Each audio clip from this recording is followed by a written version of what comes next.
नमस्कार दोस्तों, उम्मीद है आप लोग अच्छे से होंगे। अगर आपने मेरे पुराने वीडियोस देखे हैं तो अगर आपको पसंद आ रहे हैं तो कृपया उन्हें लाइक कर दीजिए और इस चैनल को सब्सक्राइब जरूर कर दीजिए ताकि समय समय पर आपके समक्ष नए नए वीडियोस लाने का हमें मौका मिले। दोस्तों, आज का जो वीडियो बनाने का टॉपिक है वो है अरेस्ट पर्सन के लिए। जो पुलिस अगर किसी को अरेस्ट कर लेती है तो अरेस्ट पर्सन के क्या अधिकार हैं और माननीय सुप्रीम कोर्ट ने क्या गाइडलाइंस बनाई हैं जो भी पुलिस अगर किसी को अरेस्ट करती है। तो देखिए, अरेस्ट तो किसी को भी किया जा सकता है, कोई भी आदमी हो। अगर किसी के ऊपर एलिगेशंस लगती हैं, अगर वो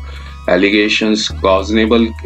है और कोई जो ऑफेंस है वो कॉजनेबल है और नॉन बेलेबल है, तो पुलिस की पूरी पावर है उस व्यक्ति को अरेस्ट करने की। लेकिन चूंकि इस साथ में एक आदमी के फंडामेंटल राइट्स भी हैं, जो कि आर्टिकल 21 कॉन्स्टिट्यूशन ऑफ इंडिया जो कहता है right to have the personal liberty, और इन्वेस्टिगेशन भी जरूरी है। तो इसमें माननीय सुप्रीम कोर्ट ने काफ़ी गाइडलाइंस बनाई हैं ताकि एक बैलेंस बना रहे, एक इन्वेस्टिगेशन भी होती रहे और साथ में आदमी के जो मौलिक अधिकार हैं, जो फंडामेंटल राइट्स हैं, वो भी ब्रीच ना हो, वो भी वायलेट ना हो। तो इसको पूरा करने, उसको बैलेंस बनाने के लिए माननीय सुप्रीम कोर्ट ने एक जो जजमेंट आई थी DK Basu versus state of West Bengal की जो जजमेंट थी, इसमें माननीय सुप्रीम कोर्ट ने 11 गाइडलाइंस बनाई हैं। तो ये 11 गाइडलाइंस, 11 डेट ऑफ जजमेंट है 18 दिसंबर 1996 में बनाई गई थी और ये एक लेटर पिटीशन डाली गई थी। एक जो सोसाइटी थी वो वेस्ट बंगाल एक सोसाइटी थी और जो कि एक लेटर भेजा गया था, लेटर पिटीशन डाली गई थी माननीय चीफ जस्टिस ऑफ इंडिया के पास। उसमें काफ़ी न्यूज़ आर्टिकल्स थे जो पब्लिश्ड हुए थे और उसमें सारे एग्जांपल्स दिए कि उसमें दिखाया गया कि डेथ्स हुई हैं पुलिस के लॉकअप्स में, कस्टडी में, और फिर कहा कि एग्जामिन किया जाए इस इशू पे और एक कस्टडी ज्यूरिस्प्रूडेंस को डेवलप किया जाए और कुछ मॉडलिटीज को फॉर्मुलेट किया जाए ताकि कॉम्पनसेशन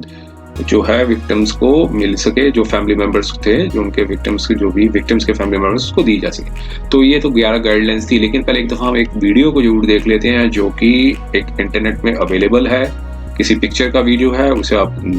कई फेमस हो चुका है ये वीडियो। तो आप उसमें क्या दिखाया गया, उसके जरा क्लिपिंग को बारीकी से देखते हैं जरा। तुम जवाब दे रहे हो, अरे 2 मिनट में कायदा कानून गुस्से कर देंगे, समझा कि नहीं? सर का पावर मालूम है ना, 1 मिनट में अंदर कर देंगे। अरे सर जाओगे बिना चार्ज के, ये खड़े खड़े सब सुपर गीला हो जाएगा। मैं तुझसे पूछ रहा था कि किस चीज की चेकिंग हो रही है, बहुत दिक्कत होती है पैसेंजर्स को। अरे चतुर्भुज सर, ले चलो इसको, इसका इलाज किया जाएगा। बात का देर तो नहीं है, रात का भूत है ये। अरेस्ट करें मुझे तो बात है आपका। अरे क्या कर रहे हो? पागल हो रहे हो क्या? पहचानते नहीं आप लोग? ये देशपुर के नए एसपी साहब हैं।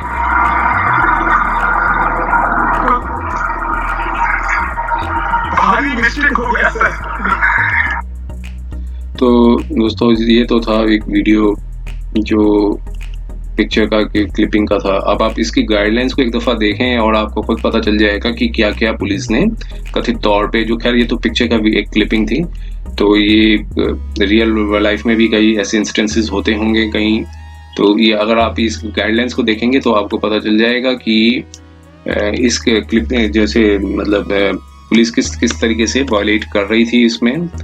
तो इसमें आप एक बार देखिए, पेज नंबर 14 पे चलते हैं हम इस जजमेंट के, जहां गाइडलाइंस बनाई हुई हैं, इसको देखते हैं। तो दोस्तों, अब इस गाइडलाइंस के ऊपर हम चलते हैं। जो देखिए, ये माननीय सुप्रीम कोर्ट ने गाइडलाइंस बनाई। उन्होंने कहा कि we therefore consider it appropriate to issue the following requirements to be followed in all cases of arrest and detention till legal provisions is made on this behalf as a preventive measures। तो आगे बताया कि police persons carrying out the arrest and handling the interrogation of arrestee should bear the accurate, visible and clear identification and name tags with their designation। जो भी police officer arrest करेगा उसको name, जो अपना एड्रेस, जो भी identification होगा, name designation होगा। जैसे ASI है तो ASI लिखा होना चाहिए उसकी नेम प्लेट पे, जो भी अपने नेम टैग लगाया होगा अपने, तो इसमें पूरा पर्टिकुलर्स होने चाहिए जिससे आदमी को पता चले कि जो पुलिस ऑफिसर अरेस्ट कर रहा है, जो पुलिस पर्सन अरेस्ट कर रहा है, उसका डेजिग्नेशन और आइडेंटिफिकेशन क्या है। तो साथ में ये लिखा कि particulars of all such police person who handle the arrestee must be recorded in the register. जो भी अरेस्ट कर रहे हैं, ऐसे नहीं कोई भी आकर अरेस्ट कर रहा है, जो भी police officer police person arrest कर रहा है उसके जो पर्टिकुलर्स हैं वो रजिस्टर में ऐड होने मतलब मेंशन होने जरूरी हैं।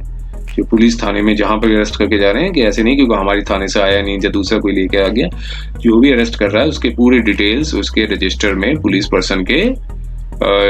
जो भी हैं जो इंटेरोगेशन कर रहे हैं जो भी अरेस्ट कर रहे हैं उनके मेंशन होना जरूरी है। अगला दूसरा पॉइंट क्या बताया उन्होंने,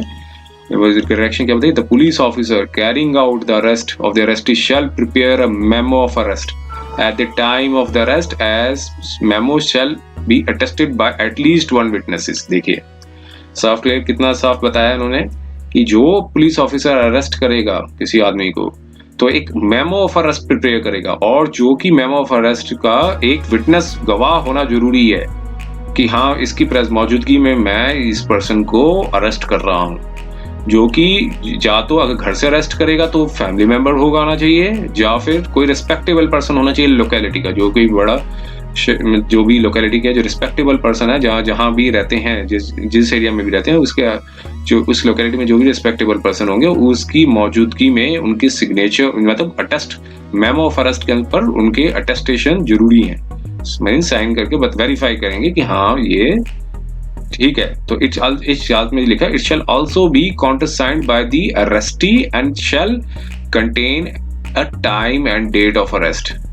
तो जो एक तो मेमो ऑफ अरेस्ट बनाएगी पुलिस और उसको अटेस्ट करेगा एक विटनेस, और उसके जो काउंटर सिग्नेचर, मान लीजिए किसी आदमी को अरेस्ट किया जा रहा है उसके भी सिग्नेचर होने जरूरी है कि हाँ आपको अरेस्ट किया जा रहा है, साथ में टाइम कितने बजे अरेस्ट किया जा रहा है ताकि जो टाइम होगा वो काउंट होगा कि मजिस्ट्रेट के सामने पेश करने के लिए, और जो डेट ऑफ अरेस्ट ऐसे नहीं कि जब मर्जी डाल दिया जेल में जब बिना टाइम के जाइए, तो time and date of arrest होना लिखना बहुत जरूरी है। आगे फिर तीसरा पॉइंट बताया था कि person who has been arrested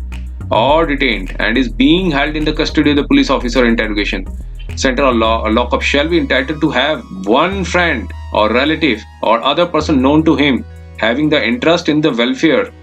being informed as soon as practicable that he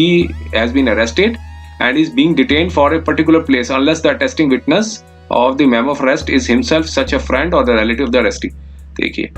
साहब इसमें तीसरा पॉइंट ये कहता है कि जो पर्सन को आप अरेस्ट कर रहे हैं, पुलिस ऑफिसर जिसको अरेस्ट कर रही है इंटेरोगेशन के लिए या लॉकअप में रख रही है, तो वो पर्सन का पूरा राइट है कि अपने या तो जो भी नजदीकी दोस्त होगा उसको या जो कोई रिश्तेदार होगा उसको या फिर ऐसे पर्सन को जिसका फैमिली वेलफेयर में इंटरेस्ट होगा। हाँ अगर कोई अरेस्टिंग मेमो ऑफ अरेस्ट में उसके सिग्नेचर हो जाते हैं तो अपने आप ही अंडरस्टूड है कि वो मतलब उसके जो इन्फॉर्मेशन उसके पास है अवेलेबल है, जो भी अगर उसका कोई फैमिली मेंबर है या रिलेटिव है, तो इसलिए उसका पूरा राइट है उसको इन्फॉर्म करने के लिए ताकि जो भी कार्रवाई है जो भी बेल वगैरह का प्रोविजन है वो लिया जा सके। ऐसे नहीं पकड़ के जेल में डाल दिया और बिना चार्ज के, ऐसा नहीं, ठीक है। तो अब नंबर 4 पे आइए, उसमें क्या लिखा है कि the time place of the arrest and the venue of the custody of the arrestee must be notified by the police where the next relative or the friend or relative of the arrestee lives और साथ में लिखा है आगे, ये देखिए यहाँ तक ही लिखा जाएगा। देखिए the time place arrest and the venue of the custody of the arrestee must be verified by the police। Police भी वेरीफाई करेगी, और साथ में लिखा है यहाँ पे सीधी लाइन को कंटिन्यू कर दिया है where the next friend or the relative of the arrestee lives outside the district of the town through the legal aid organization in the district and the police station of the area concerned telegraphically within the period of 8 to 12 hours after the arrest। जो वो area में नहीं रहते हैं, दूसरे area में रह रहे हैं, दूसरी पुलिस के दूसरी जुरिस्डिक्शन में रह रहे हैं, तो उनको टेलीग्राफिकली पुलिस इन्फॉर्म करेगी 8 से 12 घंटे के अंदर। मान लीजिए ए डिस्ट्रिक्ट में अरेस्ट किया गया और जो भी इसका नेक्स्ट फ्रेंड है वो बी डिस्ट्रिक्ट में रह रहा है, तो पुलिस टेलीग्राफिकली 8 से 12 घंटे के अंदर उसे इन्फॉर्म करेगी भाई हमने उनको अरेस्ट किया हुआ है। अब आगे देख लीजिए, आगे फिर नंबर 5 पे बताया है कि the arrestee person must be aware of his right to have someone informed of his arrest और detention as soon as is put under the arrest और इज डिटेन्ड। तो ऐसे नहीं किसी को आप अरेस्ट कर रहे हैं तो जो अरेस्ट कर रहे हैं उसको भी पता होना चाहिए, उसका भी राइट होना चाहिए, उसका भी राइट है कि भाई आपको अरेस्ट किया जा रहा है और इन्फॉर्म, ताकि आप आगे किसी को, आपका राइट है इन्फॉर्म करने का, तो उसका भी राइट बनता है जिसको अरेस्ट किया जा रहा है, तो आप ताकि वो इन्फॉर्म कर सके जो, ताकि उसे अरेस्ट किया जा रहा है या डिटेन किया जा रहा है। फिर अगला छठा पॉइंट बताया गया है कि entry must be made in the diary at the place of the detention regarding the arrest of the person, which shall also disclose the name of the next person of the person who has been informed of the arrest and the names of the particulars of the police officers in whose the custody the arrestee is। तो इसमें ये बताया है point 6 में कि जो उस person को अरेस्ट किया जा रहा है तो उस जो पुलिस ऑफिसर के भी सारी डिटेल्स होने चाहिए उस डायरी में, जिसको अरेस्ट किया गया उसके भी डिटेल्स, और जो नेक्स्ट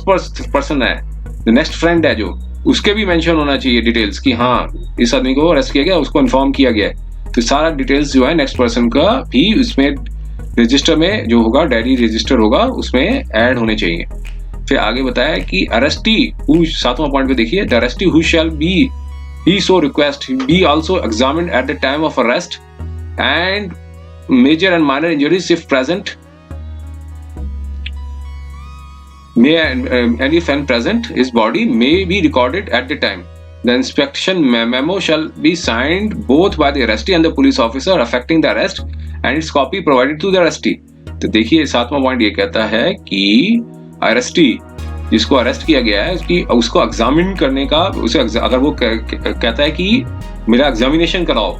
तो पुलिस ऑफिसर जो होगा, जो भी इसकी मेजर और माइनर इंजरीज हैं बॉडी में, उसका एग्जामिनेशन हो तो वह सब रिकॉर्ड की जाएंगी एग्जामिनेशन में, और जो इंस्पेक्शन मेमो जो होगा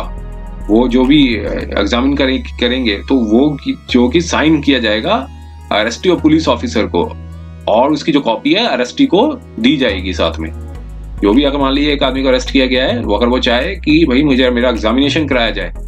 तो पुलिस ऑफिसर जो उसकी रिक्वेस्ट के बेसिस पे उसका एग्जामिनेशन करवाया जाएगा। जो भी मेजर और माइनर इंजरीज है वो रिकॉर्ड में ली जाएंगी, जो इंस्पेक्शन मेमो प्रिपेयर होगा उसकी भी सही सिग्नेचर होंगे पुलिस वाले के और जो अरेस्टी होगा उसकी, और साथ में कॉपी पुलिस अरेस्टी को दी जानी चाहिए, देनी पड़ेगी। फिर आगे लिखा है 8वां पॉइंट में, the arrested should be subjected to the medical examination by the trained doctor every 48 hours during his detention in custody by the doctor on the panel of the approved doctors by the Director Health Services or the state of the Union Territory। ये बताया कि जो police को arrest किया गया है वो हर 48 घंटे बाद उसका एग्जामिनेशन होगा। जो किस डॉक्टर से? जो डायरेक्टर जनरल होंगे, मतलब जो भी पैनल होगा डॉक्टर्स का जो प्रिपेयर करेगी, अप्रूव डॉक्टर्स प्रिपेयर करेगी, जो कि डायरेक्टर हेल्थ सर्विसेज होंगे, स्टेट के हैं तो स्टेट के, जो यूनियन टेरिटरी हो तो यूनियन टेरिटरी के। और लिखा है साथ में, फिर साथ में एक फुल स्टॉप लगा के लिखा है कि जो डायरेक्टर हैं हेल्थ सर्विसेज के, सुप्रीम कोर्ट ने डायरेक्शन दिया उनको कि एक पैनल बनाए सारे तहसील और डिस्ट्रिक्ट्स के, कि मान लीजिए इस लॉकअप में, जो इस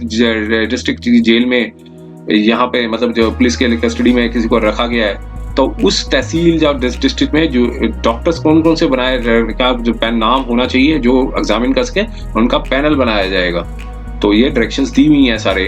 मतलब 96 की जजमेंट है, तो ये अब तो इम्प्लीमेंट भी की होंगी। आगे देखिए, सब जगह होनी चाहिए। देखिए 9th पॉइंट पे देखिए, copies of all documents including the memo of arrest should be sent to the ilaqa magistrate of for his record. तो जो भी सारे डॉक्यूमेंट्स हैं, जो भी अरेस्ट किया गया, जो भी मतलब एग्जाम मेमो ऑफ अरेस्ट किया गया, जो भी है सारे डॉक्यूमेंट्स जो भी इन्वेस्टिगेशन के तौर पे, जब अरेस्ट के तौर पे रखे गए हैं, उसको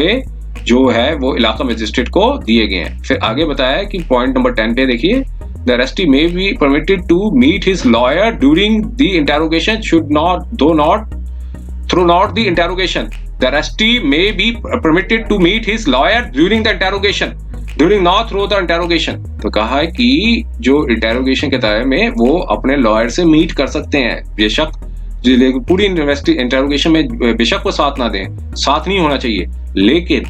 लॉयर जब भी उनकी इंटेरोगेशन होगी तो लॉयर से वो मिल सकते हैं। जरूरी नहीं कि सारी की सारी इंटेरोगेशन में वो लॉयर्स होंगे वो हमेशा मौजूद रहेंगे, तो लेकिन जब भी इंटेरोगेशन होगी तो वो लॉयर से मिल सकते हैं। फिर 11 नंबर पॉइंट बताया, the police control room should be provided at all the district and the state quarters where the information regarding the arrest and the place of the custody of an arrestee shall be communicated to the officer causing the arrest within the 12 hours of the effecting of the arrest, and the police control room should be displayed on the conspicuous notice board। तो ये बताया कि जो police control room को भी inform किया जाएगा, जितने भी स्टेट हेडक्वार्टर को में होंगे, जहां इंफॉर्मेशन जो होगी अरेस्ट की और जो प्लेस ऑफ कस्टडी जो भी अरेस्ट किया गया है उन पर्सन को, वो भी कम्युनिकेट करेंगे, वही जो जिस पुलिस ऑफिसर ने अरेस्ट किया है, तो जो जिस कारण से भी अरेस्ट किया 12 घंटे के अंदर, और जो पुलिस कंट्रोल रूम है वो डिस्प्ले करेंगे अपने नोटिस बोर्ड में कि ये लोगों को अरेस्ट किया गया है अपने कॉन्स्पिशियस प्लेस पे। आगे फिर कोर्ट ने डायरेक्शन दी कि अगर कोई कंप्लाई नहीं करेगा इस डायरेक्शंस को, और जो इस पर डिसिप्लिनरी एक्शन होगा पुलिस का, और साथ में कंटेम्प्ट ऑफ कोर्ट प्रोसीडिंग्स भी स्टार्ट होंगी। जो भी पुलिस थाने हैं जो भी हाई कोर्ट के अंदर आते होंगे, उस हाई कोर्ट के अंतर्गत कंटेम्प्ट ऑफ प्रोसीडिंग्स स्टार्ट होंगी। तो देखिए, ये से गाइडलाइंस बनाई थी DK Basu versus state of West Bengal की जो जजमेंट है, इसमें ये गाइडलाइंस बहुत इंपॉर्टेंट है जो भी अरेस्टेड होते हैं। तो उम्मीद है ये वीडियो आपको पसंद आया होगा, और अगर पसंद आया तो कृपया इसे लाइक कर दीजिएगा और चैनल को सब्सक्राइब जरूर कर दीजिए, ताकि समय समय पर आपके समक्ष वीडियोस आते रहे। समय देने के लिए बहुत बहुत धन्यवाद।